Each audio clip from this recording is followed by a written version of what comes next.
People think we're more divided as a country now than we've been in a long time. I know it can seem that way, but when I was a little kid in 1969, the Vietnam War was tearing the country apart. And they'd shot John F. Kennedy, and they'd shot Bobby Kennedy. They'd shot Martin Luther King and Malcolm X.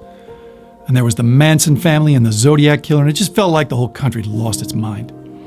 My father, who'd grown up in the Depression, well, his faith in humanity was just at a low ebb. And the two of us that June were driving from LA to Oakland in an old 1960 Oldsmobile, and the water pump blew out south of Bakersfield. And so this was long before cell phones, so we were going to have to hoof it like 9 or 10 miles into town when this young cowboy pulls up in a flatbed and offers to tow us in. And all my dad had on him for money was this old Chevron gas card, so he kept telling this young fella, I can't pay you. And the young cowboy's looking at him like, yeah, I wasn't going to charge you.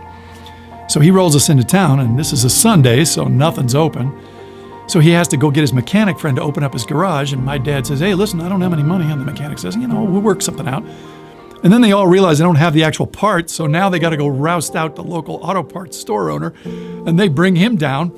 And my father's like, okay, we need to talk about how this is all going to get settled, because he just couldn't imagine anybody being this trusting about the money. So the cowboy says, look, if it'd make you feel better, I got a bunch of watermelons I need to get loaded onto my flatbed, and it's pretty hot work, and if you help me out, I'll pay for the part. So next thing you know, we're all unloading watermelons from inside a rail car, and that's about 140 degrees. And 90 minutes later, we are soaked in sweat, and up rolls the car, just running like a top. And my dad says, I really don't know how to thank you, fellas, and for this good turn. And we're turning to go, and the mechanic gets this look on his face and says, whoa, where do you think you're going? And you could see on my father's face just all the fear and distrust come to the surface. And he's stiffened like a leopard. And the mechanic says, no. My wife's going to make us all Sunday dinner, and you and the boy can get a shower and a clean shirt, and it'll make the drive easier for all of us.